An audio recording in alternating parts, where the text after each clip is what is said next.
नमस्कार। आज मैं आपको माता सीता द्वारा किए गए पिंडदान की कथा सुनाऊंगा।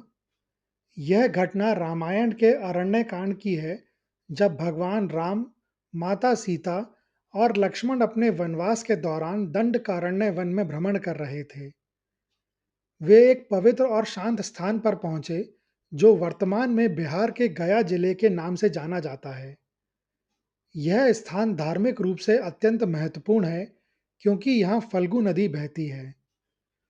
राम को महसूस हुआ कि यह स्थान उनके पिता राजा दशरथ के श्राद्ध और तर्पण करने के लिए उपयुक्त है।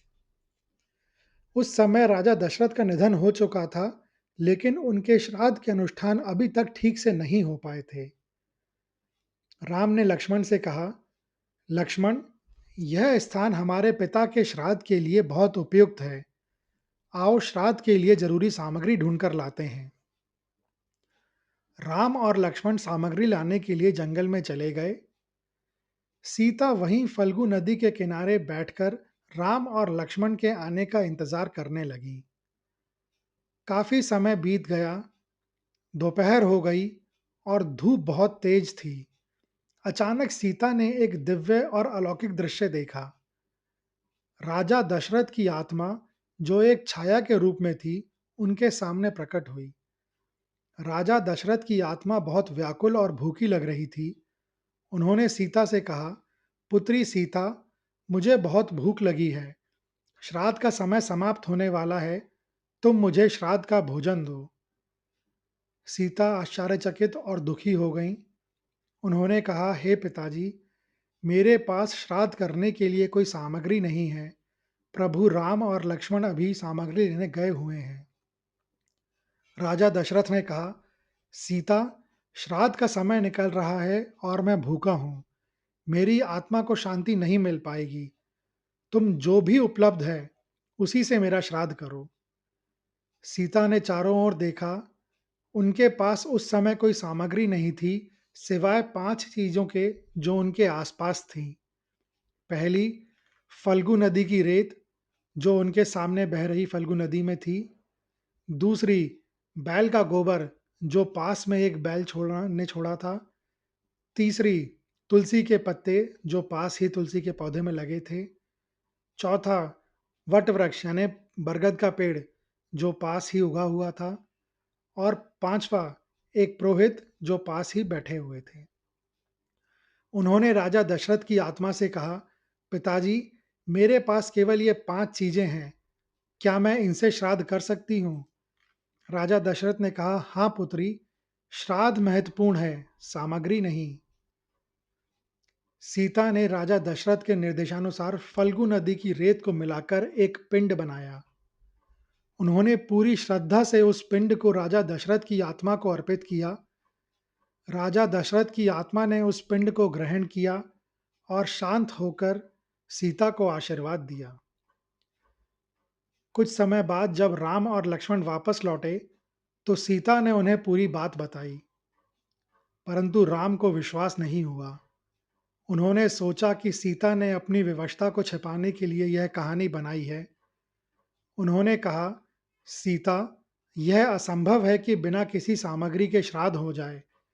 श्राद्ध के लिए सामग्री और सही मुहूर्त होना आवश्यक है। राम का यह अविश्वास सीता के लिए बहुत दुखद था।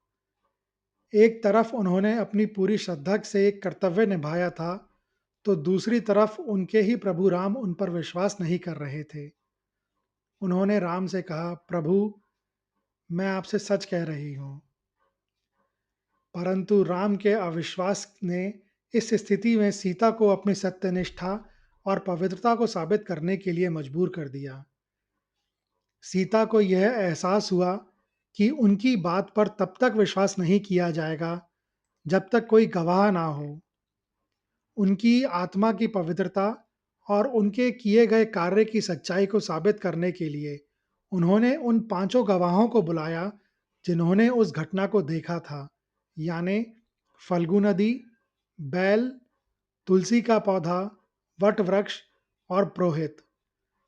सीता ने एक एक करके सभी से पूछा, क्या आप लोगों ने देखा कि मैंने राजा दशरथ का श्राद्ध किया है? राम की नाराजगी से डरकर फल्गु नदी, बैल और पुरोहित ने झूठ बोला कि उन्होंने कुछ नहीं देखा। उन्होंने सोचा कि सच बोलने से राम नाराज हो जाएंगे, लेकिन तुलसी और वटवृक्ष ने सच्चाई बताई। उन्होंने कहा, हे प्रभु, सीता ने पूरी श्रद्धा से आपके पिता का श्राद्ध किया है। इसके बाद सीता ने क्रोध में आकर उन तीनों को श्राप दिया जिन्होंने झूठ बोला था। सीता ने फल्गु नदी से कहा, तुमने अपने सामने राजा दशरथ के पिंड को स्वीकार होते देखा, फिर भी तुमने झूठ बोला।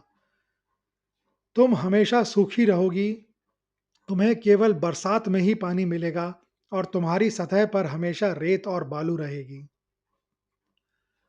फल्गु नदी को अक्सर गया में श्राद्ध और तर्पण के लिए पवित्र माना जाता है, लेकिन सीता के श्राप के कारण यह नदी आज भी सतह पर सूखी रहती है।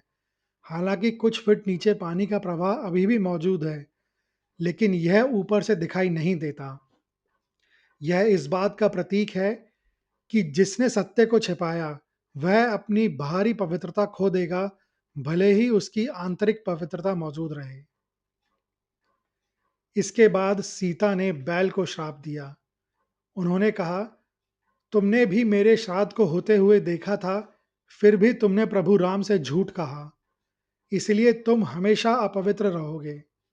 तुम्हारा गोबर, जिसे लोग पहले पवित्र मानते थे, अब सिर्फ एक आम वस्तु होगा। तुमको पूजा तो जाएगा, लेकिन तुम्हारी पवित्रता पर हमेशा संदेह रहेगा। इस घटना के बाद गया में बैल के गोबर का उपयोग श्राद्ध में नहीं किया जाता।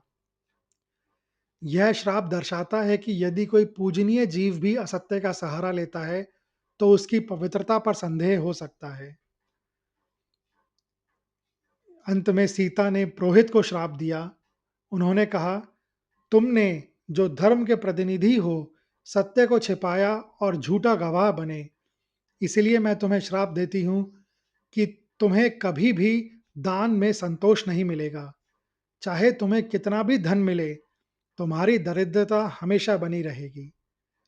यह श्राप आज भी गया के पुरोहितों के लिए एक चेतावनी माना जाता है। यह बताता है कि यदि कोई धार्मिक व्यक्ति अपने स्वार्थ के लिए सत्य का त्याग करता है, तो उसे कभी भी आध्यात्मिक या भौतिक समृद्धि नहीं मिल सकती। इसके बाद माता सीता ने तुलसी को संबोधित करते हुए कहा, हे तुलसी, तुमने अपनी पवित्रता और निर्भीकता से सत्य का साथ दिया। इसीलिए मैं तुम्हें आशीर्वाद देती हूँ कि तुम हमेशा पूजनीय रहोगी। तुम हर शुभ कार्य में, हर पूजा में और हर धार्मिक अनुष्ठान में अनिवार्य रूप से शामिल की जाओगी। इस आशीर्वाद के बाद तुलसी को हिंदू धर्म में एक अत्यंत पवित्र पौधा माने जाने लगा। हर घर में तुलसी का पौधा लगाया जाता है और उसकी पूजा की जाती है। विष्णु पूजा में तुलसी का पत्ता अनिवार्य है और तुलसी माला को भी बहुत पवित्र माना जाता है। यह आशीर्वाद दर्शाता है कि सत्य और पवित्रता का साथ देने वाला हमेशा सम्मानित होता है। इसके बाद सीता ने वट वृक्ष को आशीर्वाद दिया। उन्होंने कहा, हे वट वृक्ष, तुमने सत्य बोला और मेरी पवित्रता की गवाही दी। तुम अजर और अमर रहोगे। तुम्हारी पत्तियां कभी नहीं गिरेंगी और तुम्हारा अस्तित्व इस धरती पर हमेशा बना रहेगा। इस आशीर्वाद के बाद गया का वट वृक्ष अक्षय वट के नाम से प्रसिद्ध हुआ। अक्षय का अर्थ है जिसका कभी क्षय नहीं हो या जो कभी नष्ट ना हो। माना जाता है कि यह वृक्ष कभी नष्ट नहीं होगा और सदियों तक रहेगा। यह उन लोगों के लिए एक प्रतीक है जो सत्य के मार्ग पर चलते हैं। उनका सम्मान और अस्तित्व हमेशा बना रहता है। यह कहानी पितृपक्ष के महत्व को दर्शाती है और बताती है कि श्राद्ध केवल सामग्री और कर्मकांड का पालन करना नहीं है, बल्कि यह सच्ची श्रद्धा, विश्वास और भक्ति का प्रतीक है। यह भी सिखाती है कि पूर्वजों की आत्माएं अपने वंशजों की सच्ची भक्ति को महसूस करती हैं, चाहे वह किसी भी रूप में हो। यह कहानी सुनने के लिए धन्यवाद। अगर आपको यह कहानी अच्छी लगी हो तो कृपया इस वीडियो को ज़्यादा से ज़्यादा लोगों के साथ शेयर करें, लाइक करें व चैनल को सब्सक्राइब करें। कमेंट्स बॉक्स में लिखें, जय माता सीता।